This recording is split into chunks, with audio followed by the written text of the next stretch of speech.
Hello बच्चों, हम लोग स्टार्ट करने वाले हैं अब रिस्ट जॉइंट को रेडियो कार्पल जॉइंट करने, क्योंकि ये रेडियस और कार्पल्स के बीच में बनता है। ठीक है, इंट्रोडक्शन की बात करें, wrist joint is also called the radio carpal joint. बता दिया आपको रेडियो कार्पल इसे क्यों कहते हैं। It's a synovial joints that connects the forearm with the hand carpal bone. Forearm को हैंड के साथ कनेक्ट करता है। ठीक है, मतलब रेडियस बोन को हैंड के साथ कनेक्ट करा। It allow us moments like flexion, extension, abduction, adduction. इसमें कौन कौन से मोमेंट्स हैं? फ्लेक्शन है, एक्सटेंशन है, एबडक्शन है और एडक्शन है। ठीक है, टाइप्स ऑफ जॉइंट कौन किस टाइप का जॉइंट है? साइनोवियल जॉइंट है, इसे एलिप्सॉइड या कॉन्डोलॉइड जॉइंट भी कहते हैं। ठीक है, allows biaxial movements, movement in two planes. इसकी दोनों प्लेन्स पे मोमेंट्स होता है। आर्टिकुलेटेड बोन, इसमें कौन कौन सी हड्डियाँ इन्वॉल्व होती हैं? ठीक है, the wrist joint is formed between proximally, ऊपर की तरफ अगर लोग देखें तो डिस्टल एंड ऑफ रेडियस का निचला हिस्सा इसमें भाग लेता है। Articular disc of the distal radio ulnar joint also called triangular fibre cartilage complex इसमें भाग लेता है।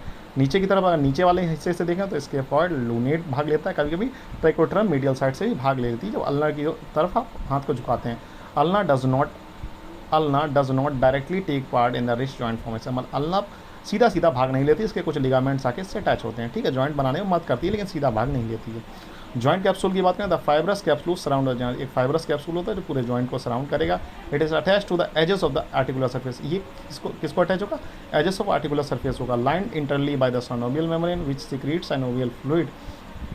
ये किससे लाइट होता है? इंटरनली साइनोवियल मेम्ब्रेन से लाइट होता है, जो कि साइनोवियल फ्लूइड बनाती है, जो कि फ्रिक्शन को कम करने में, यानी मूवमेंट्स को करने में आसानी रहती है। ठीक है, जिनसे लिगामेंट्स ऑफ रिस्ट जॉइंट की बात करें तो दीज प्रोवाइड स्टेबिलिटी। ये क्या है? स्टेबिलिटी प्रोवाइड करते हैं, मतलब स्थिरता प्रदान करते हैं। ठीक है, इसमें सबसे पहला capsular ligament encloses the joint. Palmar radio carpal ligament, strong ligament for the from radius to carpals bones on the palm side. ये मतलब पाम की साइड पर देखें, हथेली की साइड पर देख लेते हैं। Dorsal radio carpal ligament connects radius to the carpal bone on the back side, मतलब पीछे की ओर, मतलब डोर्सल साइड में पीछे, हथेली के जस्ट पीछे की तरफ ये लिगामेंट होता है। ठीक है, हथेली की साइड कौन सा लिगामेंट होता है? Palmar radio carpal ligament. हथेली के पीछे साइड पर कौन सा होता है? Dorsal radio carpal ligament. Ulnar collateral ligament forms ulnar styloid को ट्राइकोट्रम और फिर पीसी फॉर्म से जोड़ेगा। Radial collateral ligament forms radial styloid को स्केफॉइड और ट्रेपेजियम। रेडियल को किससे जोड़ेगा? रेडियल स्टेरॉइड को किससे जोड़ेगा? स्केफॉइड और ट्रेपेजियम की बात करेंगे।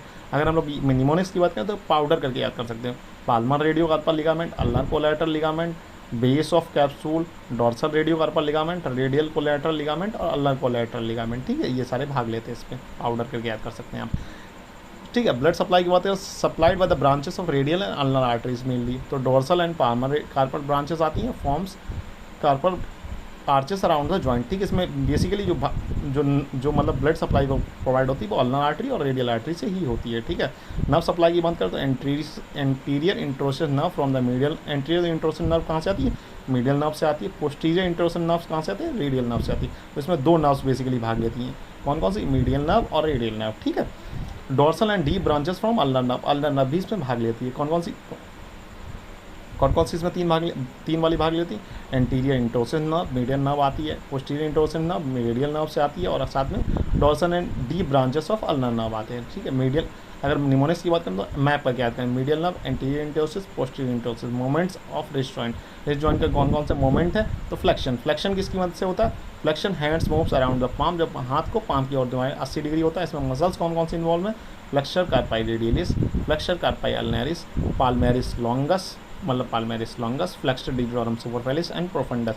Flexor digitorum superficialis and flexor digitorum profundus में भाग लेता है। ठीक है, इसमें अधिकतर फ्लेक्सर वाली सारी हैं। ठीक है, एक्सटेंसर में सारी एक्सटेंसर होंगी। हैंड मूव्स टुवर्ड्स बैक, तो हाथ को पीछे की ओर ले जाते हैं। ठीक है, तो इसमें 70 डिग्री रेंज होती है। मसल्स कौन से? Extensor carpi radialis, extensor carpi longus, extensor carpi brevis, extensor carpi ulnaris भाग लेती है। मतलब इसमें अधिकतर जितनी हो एक्सटेंसर वाली हैं। एक्सटेंशन के लिए एक्सटेंशन वाली है, फ्लेक्शन के लिए फ्लेक्शन वाली है। एबडक्शन की बात करें तो hands moves towards the thumb side, तो थंब साइड को इसकी रेंज कितनी है? 15 डिग्री तक आप घुमा सकते हैं। इसमें मसल्स कौन सी?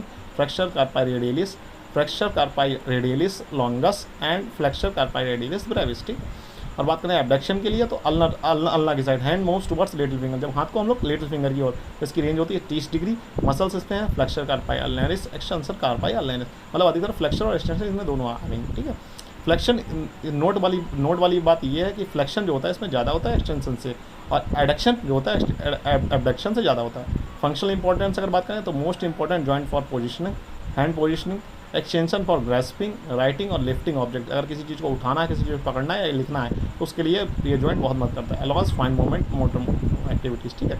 क्लिनिकल नॉलेज बात करें तो कॉलेज फ्रैक्चर, इसमें जो टिक लगा हुआ है वो बहुत इंपॉर्टेंट है। कॉमन फ्रैक्चर ऑन डिस्टल, मतलब डिस्टल साइड रेडियस पर फ्रैक्चर होता है तो उसे कॉलेज फ्रैक्चर कहते हैं, ठीक है।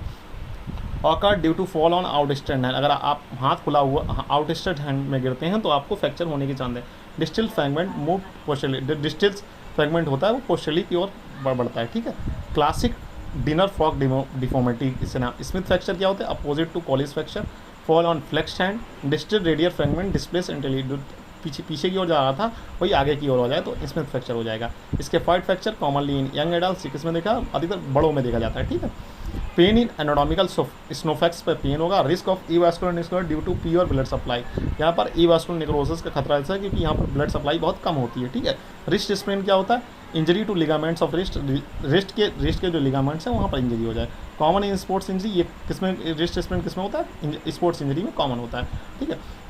कार्पल इंस्टेबिलिटी की बात करें ड्यू टू टॉन और लूज लिगामेंट, देखो कभी कभी होता है ना लिगामेंट्स कहीं से फट जाएं या स्ट्रेच हो जाएं, ठीक है, या लूज हो जाएं। Due to abnormal motion and pain, अब leads to abnormal motion and pain, इसकी वजह से क्या होता है, आप सही से हाथ को चला नहीं पाएंगे और बहुत भयंकर दर्द होगा।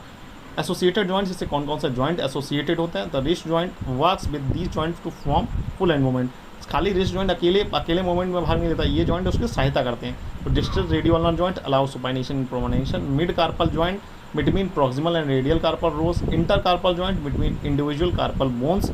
अगर रेडियोलॉजिकल एनाटॉमी एक्सरे की व्यू से देखें तो हम लोग एपी व्यू और लेटरल व्यू इसके कॉमन होते हैं। अगर रिस्ट जॉइंट को देखना है तो आप एपी व्यू करा सकते हैं या आप लेटरल व्यू करा सकते हैं, ठीक है।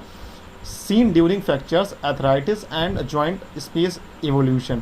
Check alignment of the radius and scaphoid and lunate, इससे क्या चेक होता है, अलाइनमेंट चेक होता है स्केफॉइड और रेडियस और लूनेट का, ठीक है। डेवलपमेंट की बात करें तो कार्टिलेजस ऑसिफिकेशन होता है, सेंटर से appears in from birth to 10 years, मतलब बर्थ से लेके 10 साल तक इसके सेंटर्स उत्पन्न होते हैं। Wrist joint is mostly cartilaginous in infant, मतलब बच्चों में किस तरीके से होता है, कार्टिलेजस होता है, ठीक है। Radius and ulna growth plates contribute to joint development, radius और अल्ना की जो ग्रोथ प्लेट्स होती हैं वो जॉइंट डेवलपमेंट में भाग लेती हैं, ठीक है।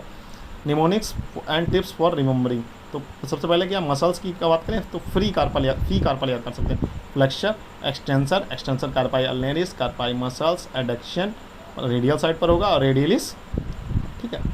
पी से पाल्मरस लॉन्गस, ए से एडक्शन अल्नर साइड और एल से लॉन्गस, ठीक है। बोन्स इन्वॉल्व कौन सी है, SLT, तो इसके फॉर्ड लूनिस और ट्राइकर्टन समटाइम्स, ठीक है।